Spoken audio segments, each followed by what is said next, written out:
Assalamualaikum warahmatullahi wabarakatuh. Perkenalkan, nama saya Cindy Kartika, saya dari Farmasi 3A. Di sini saya akan memenuhi tugas dari mata kuliah Teknologi Formulasi Sediaan Solid, yaitu mengenai formulasi dan evaluasi sediaan tablet. Nah, di sini saya mengacu pada salah satu jurnal karya dari Mikania dan kawan-kawan dengan judul Formulasi dan Evaluasi Fast Disintegrating Tablet atau FDT dari Loratadine. Berikut saya lampirkan jurnal yang menjadi acuan saya.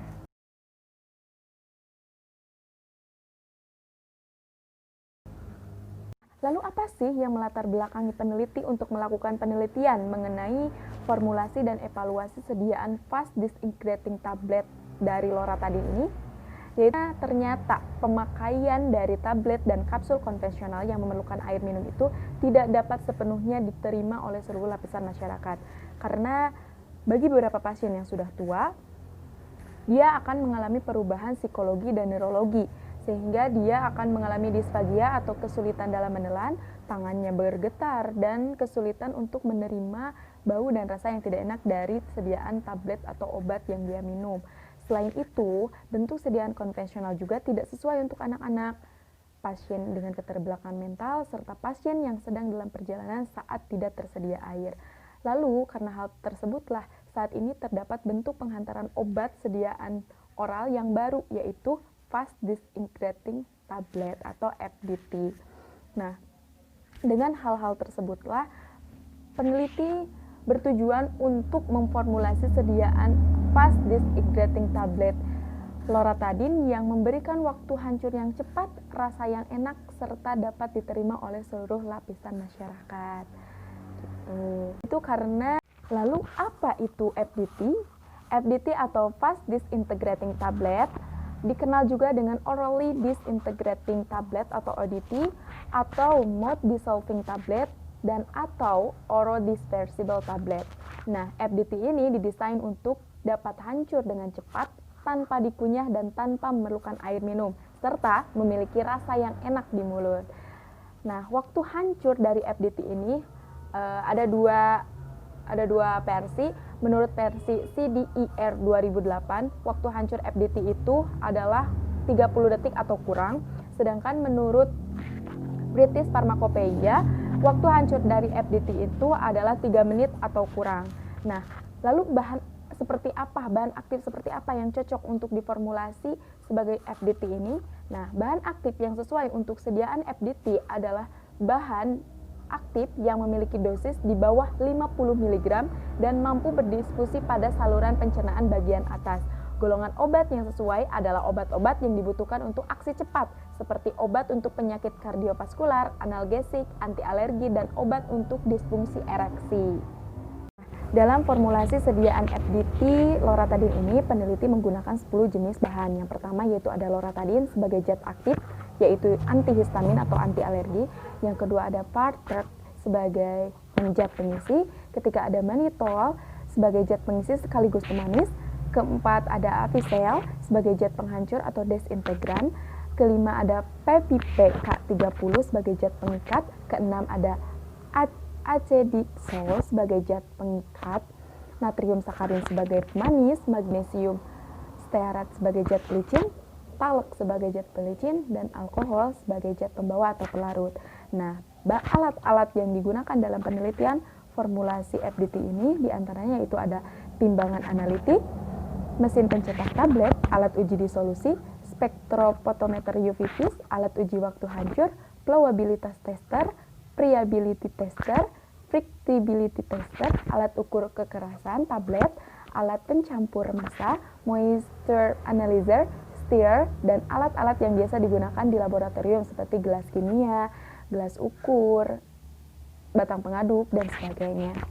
Untuk formula tablet FDT Loratadine ini, peneliti menggunakan 8 formula yang berbeda-beda. Nah, untuk formula 2, formula 3, dan formula 4 merupakan formula tablet menggunakan mannitol yang digranulasi. Nah, untuk formula 5, 6, 7, dan 8 merupakan formula tablet yang mengandung Partrek dan Avicel. Nah, formula 1 ini sebagai blanko. Metode pembuatan tablet FDT Loratadine ini, peneliti menggunakan metode gempa langsung.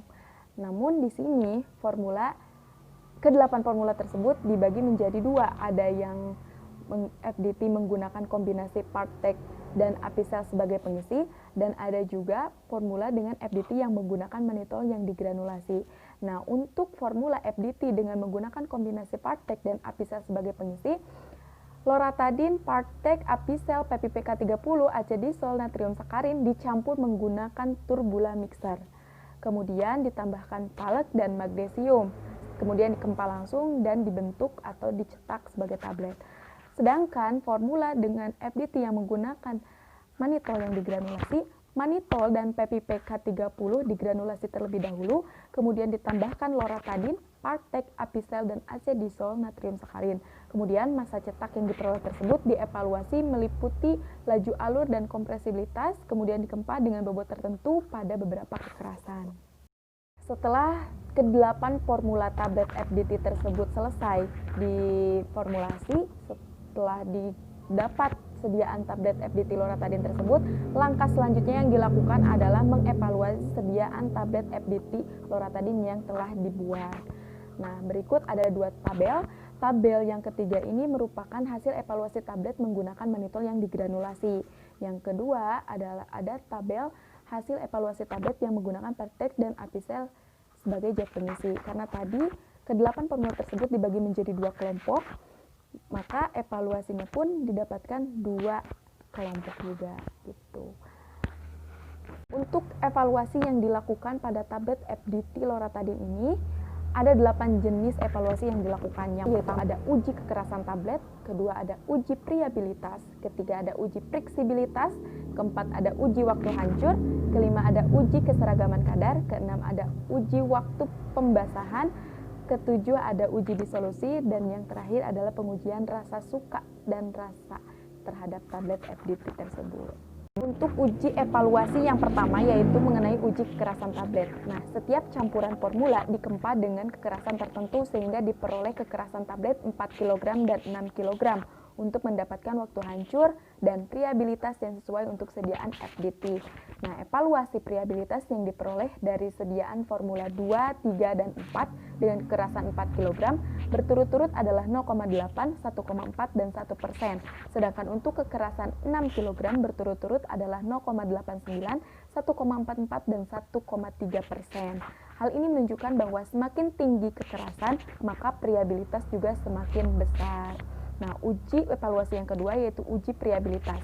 Friabilitas adalah persen bobot yang hilang setelah tablet diguncang.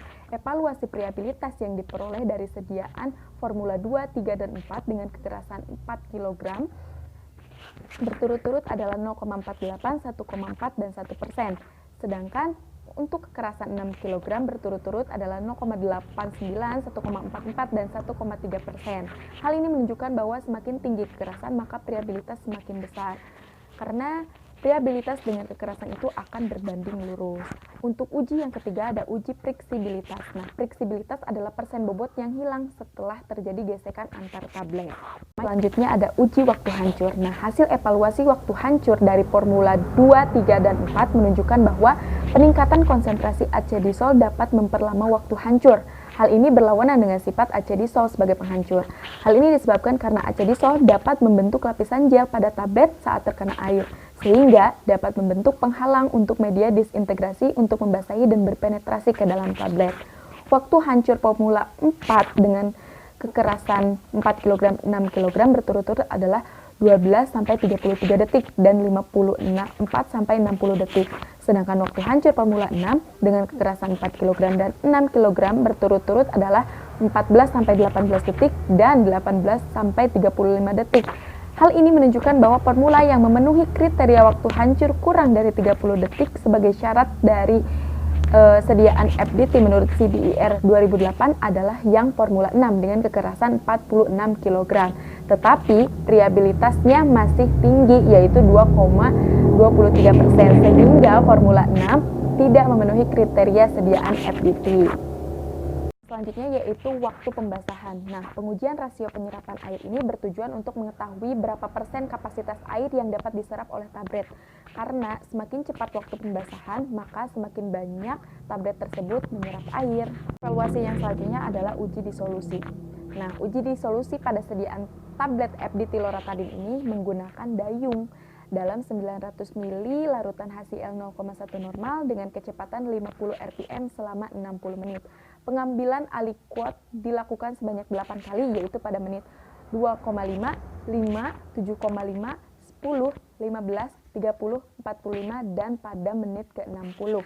Pemeriksaan jumlah obat yang terdisolusi dilakukan menggunakan spektrofotometer UV-Vis pada panjang gelombang 279 nanometer.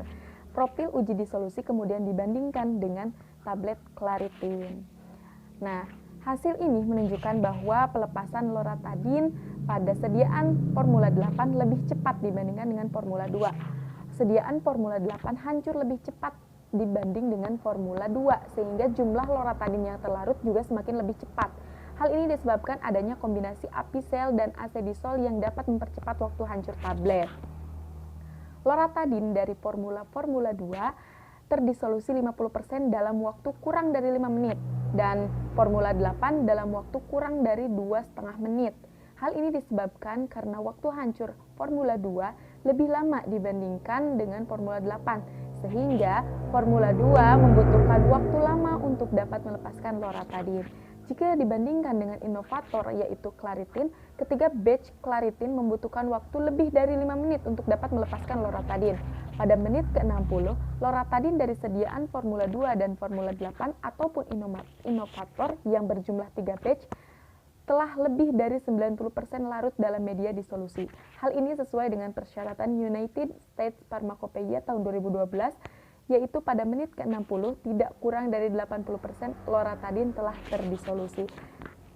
Nah, uji evaluasi terakhir yang dilakukan adalah pengujian rasa dan kesukaan. Dapat terlihat dalam tabel mengenai hasil evaluasi pengujian rasa dan kesukaan. Pengujian rasa dan kesukaan obat menunjukkan bahwa Formula 2 dinilai memiliki rasa manis menurut 7 orang panelis dan pahit menurut 1 orang. Sedangkan Formula 8 dinilai memiliki rasa manis oleh 7 orang dan pahit menurut 3 orang. Jumlah panelis menyatakan bahwa Formula 2 pahit lebih sedikit daripada yang menyatakan Formula 8. Hal ini dikarenakan karena perbedaan jumlah pemanis atau manitol yang digunakan. Formula 2 memiliki kandungan manitol lebih banyak dibandingkan Formula 8, sehingga rasa pahitnya berkurang. Hal ini membuktikan bahwa penggunaan pemanis, manitol, dan natrium sakarin dapat menutupi rasa pahit dari loratadin. Nah, jumlah panelis yang memberikan penilaian tidak suka pada Formula 2 dan 8 berturut-turut adalah 3 orang dan 4 orang. Formula 8 lebih tidak disukai dikarenakan memiliki rasa yang lebih sedikit pahit dibandingkan Formula 2. Pengolahan data hasil pengujian rasa dianalisis menggunakan C kuadrat dan menghasilkan hasil yang menunjukkan bahwa terdapat perbedaan rasa yang signifikan antara Formula 2 dan 8 dengan tablet konvensional. Sedangkan pengujian kesukaan menunjukkan bahwa terdapat perbedaan kesukaan yang signifikan antara Formula 2 dan tablet konvensional. Nah, dari penelitian tersebut dapat disimpulkan bahwa hasil uji disolusi dari FDT atau Fast Disintegrating Tablet loratadin yang dihasilkan menunjukkan bahwa loratadin terdisolusi lebih cepat dibandingkan dengan Claritin dengan similaritas kurang dari 30. Tablet yang dibuat dengan menggunakan granul manitol maupun Patrick dengan acidisol sebagai bahan penghancur dengan konsentrasi 2,5% dan dengan kekerasan tablet 4 kg dapat menghasilkan Fast Disintegrating Tablet loratadin yang memenuhi syarat, termasuk dari segi rasa. Terima kasih. Nah, sekian presentasi mengenai formulasi dan evaluasi sediaan Fast Disintegrating Tablet loratadin yang dapat saya sampaikan. Mohon maaf atas segala kekurangannya. Semoga dapat menjadi pengetahuan baru bagi kita tenaga medis dan khususnya farmasi dan semua lapisan masyarakat yang mendengarkan video ini. Terima kasih atas perhatiannya. Mohon maaf atas segala kekurangannya. Wassalamualaikum warahmatullahi wabarakatuh.